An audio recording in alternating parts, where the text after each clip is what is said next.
Boa noite. Boa noite. O Datafolha divulga uma nova pesquisa de intenção de voto para presidente. Encontrados mais 3 pacotes com explosivos nos Estados Unidos. Os alvos eram o ex-vice-presidente Joe Biden e o ator Robert De Niro. Donald Trump envia soldados para barrar na fronteira a caravana de imigrantes da América Central. O Reino Unido decide multar o Facebook por ter falhado na proteção de dados dos usuários. A partir de agora, no Jornal Nacional.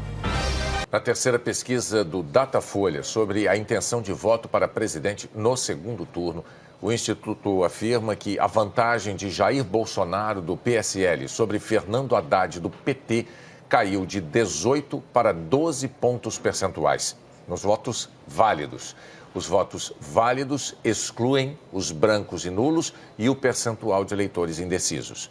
A probabilidade de os resultados retratarem a realidade é de 95%, com margem de erro de 2 pontos, para mais ou para menos. Jair Bolsonaro tinha 58% dos votos válidos, depois 59%. Agora oscilou negativamente para 56%, com a margem de erro de 54% a 58%. Fernando Haddad tinha 42% dos votos válidos, depois 41%. Agora oscilou positivamente para 44%. Pela margem de erro, tem de 42% a 46%. Quando entram na conta os eleitores indecisos e os votos brancos e nulos, os números do Datafolha ficam assim. Jair Bolsonaro, do PSL, tinha 49% das intenções de voto, depois 50%. Agora oscilou negativamente para 48%. Pela margem de erro, tem de 46% a 50%. Fernando Haddad, do PT, tinha 36%, depois 35%. Agora oscilou positivamente para 38%. Com a margem de erro, tem de 36% a 40%. Votos brancos e nulos somavam 8%, 10% e agora são 8%. Os que não souberam eram 6%. 5% e agora são 6%. O Datafolha também pesquisou a rejeição. O Instituto perguntou o seguinte: entre estes candidatos a presidente, gostaria que você dissesse se votaria com certeza, talvez votasse ou não votaria de jeito nenhum. Vamos aos resultados. Na semana passada, 48% dos entrevistados disseram que votariam com certeza em Jair Bolsonaro. Agora são 46%. 33% responderam que votariam com certeza em Fernando Haddad. Agora são 37%. 10% disseram que talvez votassem em Bolsonaro. Agora são 9%. 12% responderam que talvez votassem em Haddad. Agora são 9%. 41% disseram que não votariam de jeito nenhum em Bolsonaro. Agora são 44%. 54% responderam que não votariam de jeito nenhum em Haddad. Agora são 52%. Para cada candidato, 1% disse que não sabia. E agora, 2%. O Datafolha também perguntou novamente aos entrevistados sobre a decisão de voto. Entre os que disseram que vão votar em Jair Bolsonaro, 95% afirmaram na semana passada que estavam totalmente decididos em relação ao voto. Agora são 94%. 5% disseram que ainda poderiam mudar o voto. Agora são 6%. Entre os que disseram que vão votar em Fernando Haddad, 89% afirmaram na semana passada que estavam totalmente decididos. Agora são 91%. 10% disseram que ainda poderiam mudar o voto. Agora são 9%. Na pesquisa divulgada hoje, entre os que indicaram que vão votar em branco ou anular o voto, 78% disseram que estão totalmente decididos. 22% afirmaram que ainda podem mudar de ideia até a votação. O Datafolha entrevistou 9.173 eleitores ontem e hoje em 341 municípios. Esse levantamento foi contratado pela TV Globo e pela Folha de São Paulo. Ainda nessa edição, você vai ver o dia de campanha dos candidatos à presidência. O ministro da Segurança Pública, Raul Jungmann, determinou que a Polícia Federal investigue ameaças sofridas por jornalistas e pela direção do jornal Folha de São Paulo. Segundo o jornal, O diretor do Instituto Datafolha está sofrendo ameaças e a jornalista responsável pela matéria sobre um suposto esquema de envio de mensagens em massa no WhatsApp contra o candidato Fernando Haddad do PT está sofrendo ameaças, desrespeito à privacidade e ao livre exercício da atividade. O ministro mandou apurar denúncias e identificar a autoria. Jungmann afirmou que, se confirmadas, essas ameaças representam uma ofensa direta à liberdade de imprensa. As autoridades dos Estados Unidos interceptaram mais 3 bombas caseiras endereçadas a críticos do presidente Donald Trump. Desde o início da semana, 10 pacotes suspeitos já foram encontrados. O chefe da polícia de Nova York disse que a cidade está segura, mas que as bombas representam uma ameaça real. Os investigadores não sabem se há mais pacotes em trânsito e disseram que os 600 mil funcionários dos Correios estão em alerta. As bombas foram levadas para um laboratório do FBI perto da capital Washington. Todos os alvos são críticos do presidente Donald Trump. Hoje, 2 envelopes endereçados ao ex-vice-presidente Joe Biden foram interceptados em centros de distribuição dos Correios no estado de Delaware. Aqui em Nova York, a polícia encontrou mais um pacote. Desta vez, neste prédio que pertence ao ator Robert De Niro. Um ex-policial que trabalha com o ator suspeitou do envelope e um raio-x revelou que se tratava de uma bomba artesanal parecida com as outras enviadas esta semana. De Niro já criticou Trump várias vezes e foi chamado de burro pelo presidente. Ontem à noite, num comício em Wisconsin, Trump disse que todos os lados devem se unir em paz e harmonia. Hoje, voltou ao ataque. Grande parte do ódio que vemos atualmente é causada pelas reportagens propositadamente falsas e incorretas da mídia tradicional, que chamo de fake news.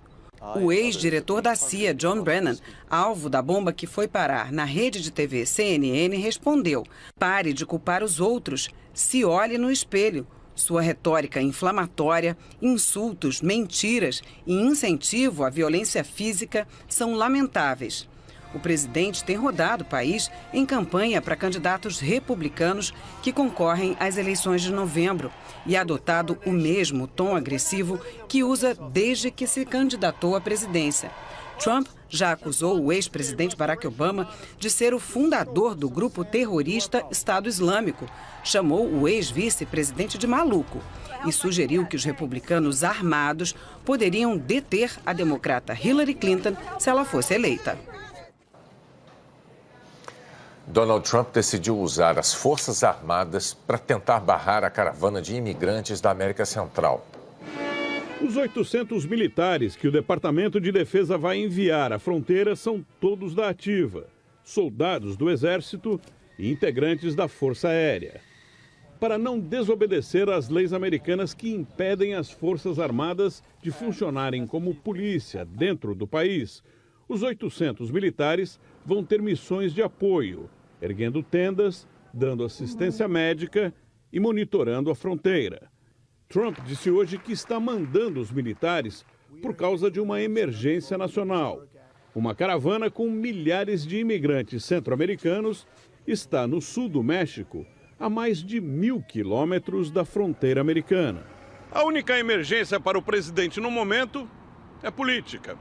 Daqui a 12 dias, os americanos vão às urnas escolher, entre outros cargos, novos deputados e senadores. E, para incentivar a base política dele, Trump descreve os imigrantes como uma ameaça que só ele e os integrantes do Partido Republicano sabem como enfrentar.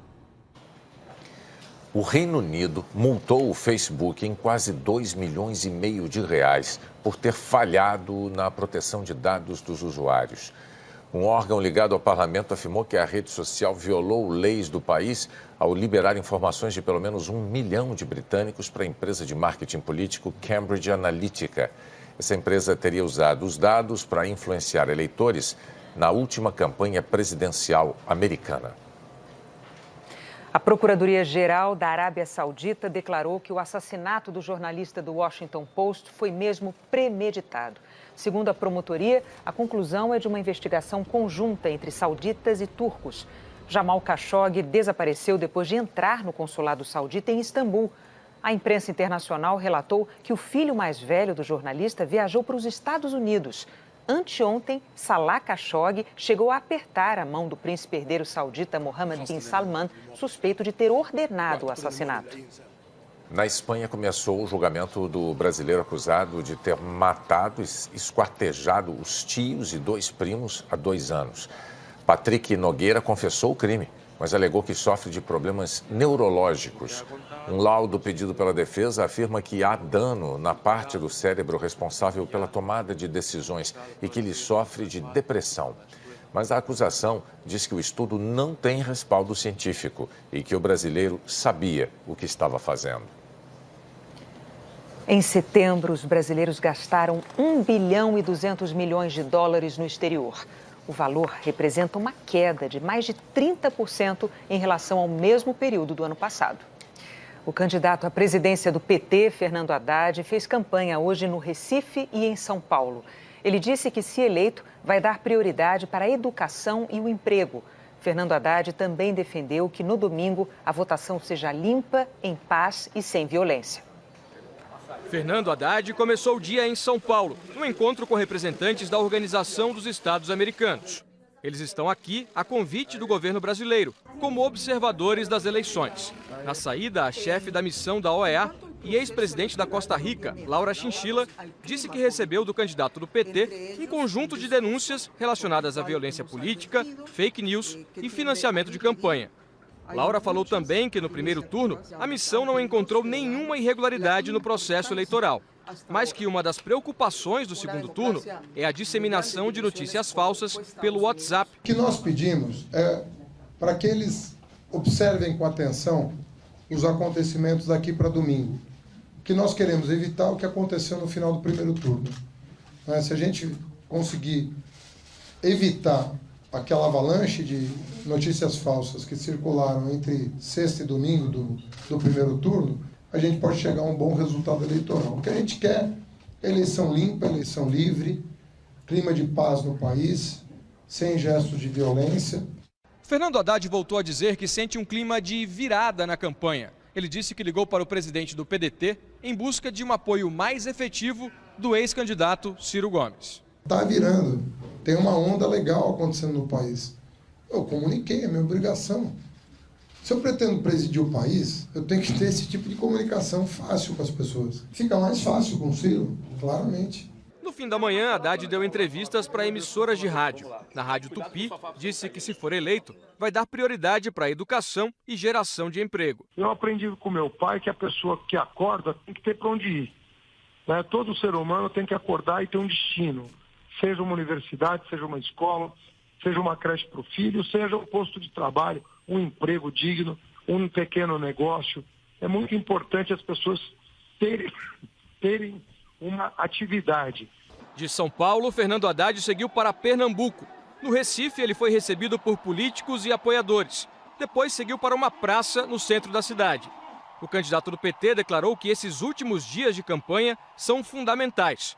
Numa entrevista, ele destacou que vai continuar chamando Ciro Gomes para formar um governo amplo de unidade democrática. Tem que partir de mim esse gesto para demonstrar que nós vamos fazer um governo amplo, que nós vamos fazer um governo de unidade nacional, democrática, popular, que pensa o povo antes de tudo. Se tem aresta, é hora de botar de lado, não é hora de ficar.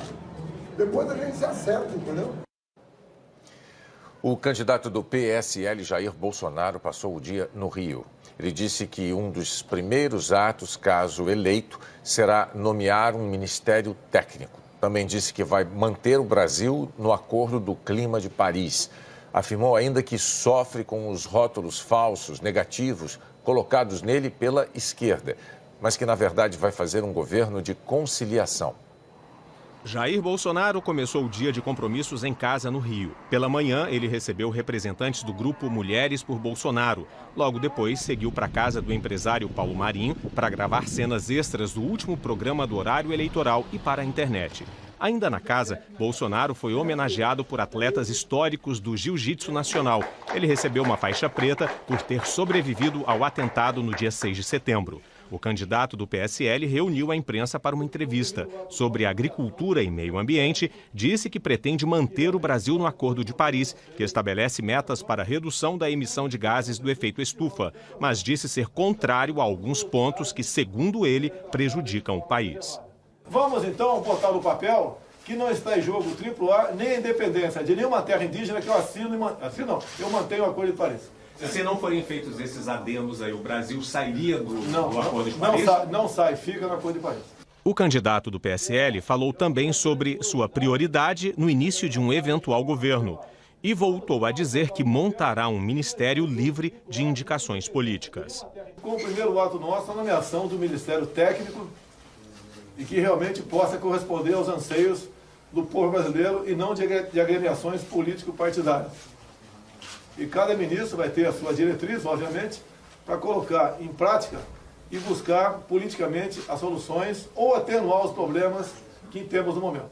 Bolsonaro afirmou que não pretende acabar com a lei de incentivo à cultura, conhecida como Lei Rouanet, mas que poderá mudar a forma de distribuição dos recursos. Você tem que ter uma filtragem, você não pode, para artistas famosos, dispensar vultosos recursos para os mesmos. Não tem que mudar a lei. Você tem que ter uma pessoa lá que trate com carinho a questão dos recursos para artistas. Na entrevista, Jair Bolsonaro também falou sobre a saúde. Ele disse que está marcada para o dia 12 de dezembro a cirurgia para a retirada da bolsa de colostomia. Ele ainda afirmou que, se for eleito, vai trabalhar para unir o país e governar para todos. Respeito a todos. E foi vítima, sou vítima ainda, de rótulos como homofóbico, racista, fascista, xenófobo, entre outros. Afinal de contas, Trump sofreu muito isso nos Estados Unidos, por ocasião das prévias, e depois durante toda a sua candidatura, e a maneira que a esquerda tem de me atingir, dizendo que eu farei, caso presidente, um péssimo governo voltado a essas pessoas do Brasil. Isso não é verdade. Pode ter certeza que, uma vez eu chegando, vou continuar sendo o que sou hoje, exatamente. Um governo de conciliação, um governo para todos no Brasil. Câmeras de segurança registraram a abordagem que gerou clima de guerra entre policiais civis e militares do Tocantins. Os PMs caem da moto. O sargento Gustavo Teles, de costas, põe a mão no bolso e leva um tiro dos policiais civis que ainda estavam no carro. O sargento Edson Vieira se entrega. Eles eram perseguidos porque minutos antes mataram um ciclista e mais cedo uma grávida. Interrogado, o sargento Vieira confessou ter participado de uma das ações, mas acusou o PM morto pelos assassinatos. Como que aconteceu lá? Não, ele falhou com o cara e atirou no cara, né? Matou o cara. Você estava junto? Estava pilotando. O sargento Vieira segue internado depois de ter machucado o pé na queda da moto. A justiça decretou a prisão preventiva dele, depois que a perícia confirmou que uma das armas apreendidas com os PMs é a mesma usada nos 2 assassinatos e numa tentativa de homicídio. É complicado falar nesse momento agora, mas se assemelha muito a uma atividade de grupo de extermínio. O delegado que atendeu o caso disse se sentir ameaçado e saiu do estado. A cúpula da segurança do Tocantins negou que haja uma crise entre as polícias. Os fatos ali ocorridos em nada contribuem para externar uma suposta desavença entre as duas instituições. Continuamos com as nossas operações em prol de um objetivo comum, que é a segurança da sociedade tocantinense. Morreu hoje um dos envolvidos na troca de tiros entre policiais paulistas e mineiros na semana passada em Juiz de Fora. O empresário Jerônimo da Silva Júnior era dono de uma empresa de segurança. Ele foi baleado várias vezes e estava internado sob escolta. Um policial mineiro também morreu no tiroteio. A Corregedoria da Polícia Civil de Minas Gerais vai concentrar as investigações no estado. Hora da previsão do tempo. Vamos falar com a Maju Coutinho. Oi, Maju, boa noite. O que você destaca para a gente? Oi, Renata, boa noite para você, para o Bonner e para todos. Renato, o tempo está dividido no país. Em 14 das 27 capitais teremos sol em tempo integral.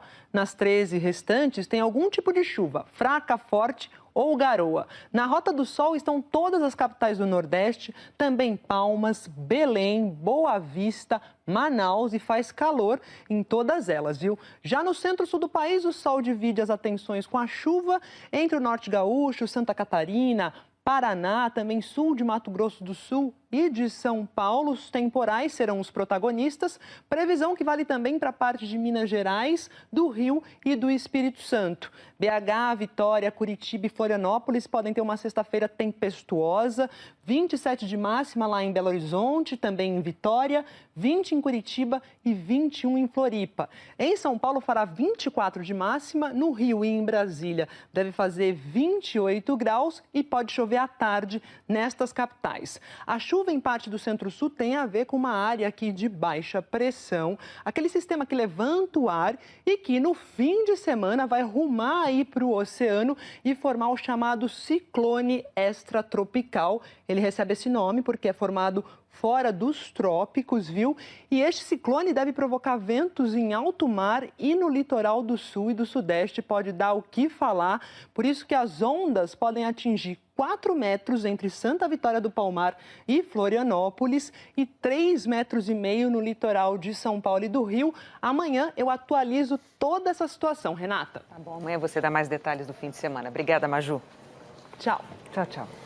Mato Grosso registrou quase 70 casos de feminicídio este ano. Ontem, mais uma mulher foi morta pelo ex-marido no estado.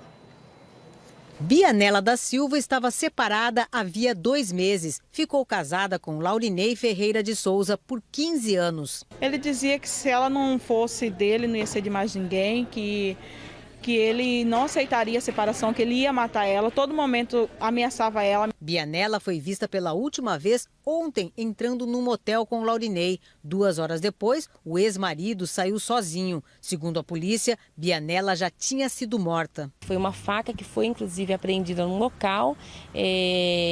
Há evidências provavelmente também de que foi premeditado, tendo em vista que ele chegou com esse objeto. Ainda segundo a polícia, Laurinei teria ligado para uma vizinha e dito que tinha feito uma besteira. A polícia investiga se Bianela foi forçada a ir ao motel com o ex-marido. Ela já tinha registrado queixa à polícia e a justiça havia determinado que Laurinei não poderia se aproximar da ex-mulher. Bianela deixa 2 filhos, de 11 e de 15 anos. O ex-marido está foragido. Segundo a Secretaria de Segurança Pública de Mato Grosso, até o dia 14 deste mês, 66 mulheres foram mortas pelos ex-companheiros. Um projeto pioneiro está ajudando a identificar vítimas de violência doméstica no hospital de São Luís. Esta mulher está sob proteção da justiça há 10 meses. Ela foi agredida pelo marido. Socos, muitos socos. Foi atendida no hospital Socorrão 2 em São Luís. Primeiro disse que era um acidente doméstico, mas a equipe montada no hospital para identificar mulheres agredidas logo percebeu do que se tratava e acionou a polícia. O projeto teve início aqui no hospital em 2013 e tudo começa a partir dessa salinha aqui, ó. Espaço da mulher, atendimento especializado e aqui dentro um grupo de profissionais analisa todos os casos em que mulheres chegaram ao hospital com características de que podem ter sido vítimas de violência doméstica. Em 5 anos, mais de 1.300 casos foram identificados dessa forma. O SUS é um direito universal. A política de humanização diz que a gente tem que acolher. A política da mulher diz que a gente precisa dar o suporte para as vítimas. Então, assim, nós só unificamos 3 políticas. As pacientes que têm os prontuários suspeitos são entrevistadas por uma assistente social. Se a mulher com sinais de agressão já tiver sido liberada pelos médicos, a assistente social liga para saber o que aconteceu. Você foi agredida em qual local e por quem? Os relatórios identificados como violência doméstica são encaminhados para a delegacia da mulher. Neste ano, 10 agressores foram presos. É um trabalho humanizado que alcança a mulher, que procura conversar com ela para que ela, inclusive, revele situações que ela não revelou até então. e que até mesmo criou situações fantasiosas para justificar aquela agressão. Esta mulher sofreu agressões do marido, mas contou outra história no hospital. A senhora chegou no hospital contando que história? Que eu tinha caído da rede. Ela decidiu denunciar e vai receber assistência psicológica. Se já tivesse tido esse apoio para mim há muito tempo, para mim era a melhor coisa que já tinha acontecido. Porque eu não vivi durante a minha vida, eu só vegetei. 3 anos depois da epidemia do vírus da Zika, que comprometeu as vidas de mais de 3.000 bebês no Brasil, profissionais da área da saúde começaram a cuidar de quem cuida dessas crianças. Zona Norte do Recife. Nesta casa simples, a rotina mudou depois que a Graziela nasceu com microcefalia. A mãe, Nabela, perdeu o emprego de vendedora e passou a se dedicar à filha dia e noite. Eu vivo por ela, vivo para ela, para sair, para médico, para tudo. Essa aqui é a minha vida. Todos os dias é um sacrifício. As dificuldades para levar a filha para as atividades de reabilitação começam na porta de casa. A Inabela encara uma maratona. Ela sobe a ladeira com uma parte da cadeira de rodas. Depois volta para subir com a outra parte. Na terceira vez, ofegante, sobe com a Graziela de 12 quilos nos braços. Está cada vez mais difícil. Mais difícil, fora as dores, né? Que eu sinto para subir isso tudinho. Quando eu chego à noite, meu filho, se não for a base de remédio para dor, é complicado.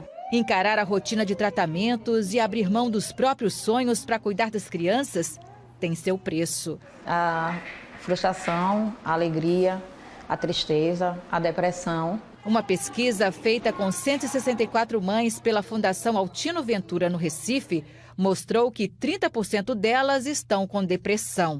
Por mais que elas sejam batalhadoras, né, elas persistem no que elas querem, mas algumas delas vêm entrando nesse processo de depressão, inclusive famílias, mães já que estão utilizando de medicação, né, na questão psiquiátrica. Segundo a União das Mães de Anjos, que reúne 409 mães de crianças com microcefalia, 92% das mulheres foram demitidas ou tiveram que abandonar os empregos. E 76% foram abandonadas por quem deveria estar ao lado delas e dos filhos. Os companheiros foram embora, seja eles por recusar esse filho com deficiência ou pelo desgaste do próprio casamento, já que essa mãe precisa se dedicar tanto a essa criança. Entre uma terapia e outra, enquanto esperam atendimento para os filhos, as mães que têm histórias parecidas acabaram se unindo e criaram uma espécie de rede de apoio e encontraram ajuda para se fortalecer. Seu Lobato tinha um sítio, ia, ia, oh. Grupos de empoderamento foram criados para cuidar de quem cuida. Na musicoterapia, um momento de alegria e leveza. Pra lá, era bom pra todo lado, ia, ia, oh. É bom ter quem cuide de você? Com certeza, a gente também precisa desses cuidados, né? A gente precisa desse momento pra gente. Então é muito bom. É fundamental cuidar das mães. Uma mãe que não olha para ela, uma mãe que não é cuidada, ela não vai ter a mínima capacidade de cuidar integralmente do filho dela. Então a mãe precisa estar bem para a criança ficar bem. Ia, ia, oh. Tem que ter uma força para seguir adiante, né? Prefeituras em Goiás têm realizado campanhas para alertar a população sobre os riscos da dengue. Foram as câmeras instaladas no muro que flagraram os porcalhões. Este outro caminhão chega e despeja pneus, tudo na porta da casa do Marcos. Tem uma placa aqui do lado para não jogar lixo. Tinha outra placa aqui para cima e o pessoal que joga lixo arranca as placas. Essa é uma cena que se repete em várias regiões aqui de Goiânia. Onde tem um terreno baldio, tem sempre uma montanha de entulho. É um ambiente favorável para o Aedes aegypti, principalmente agora nessa época do ano, quando faz mais de 30 graus e chove quase todo dia. A Secretaria de Saúde espalhou 300 armadilhas como essa, uma vasilha de plástico com água escura, imitando o mesmo ambiente do pneu. Quanto mais ovos dentro da vasilha, mais mosquitos adultos na região. Isso nos ajuda a delimitar áreas de maior risco de transmissão no município e trabalhar o mais rápido possível para eliminar todo e qualquer criador dessa região. Esse ano, até setembro, foram registrados mais de 200 mil casos de dengue no país, com 120 mortes.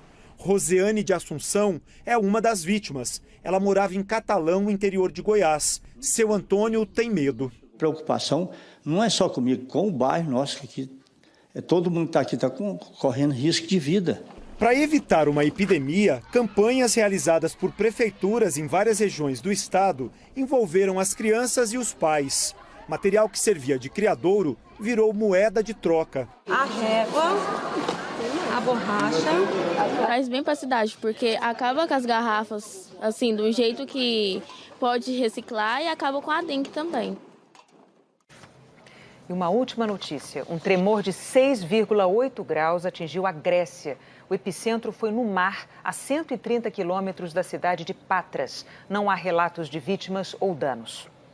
O Jornal Nacional termina aqui. Outras notícias no Jornal da Globo. Uma boa noite para você. Boa noite. Até amanhã.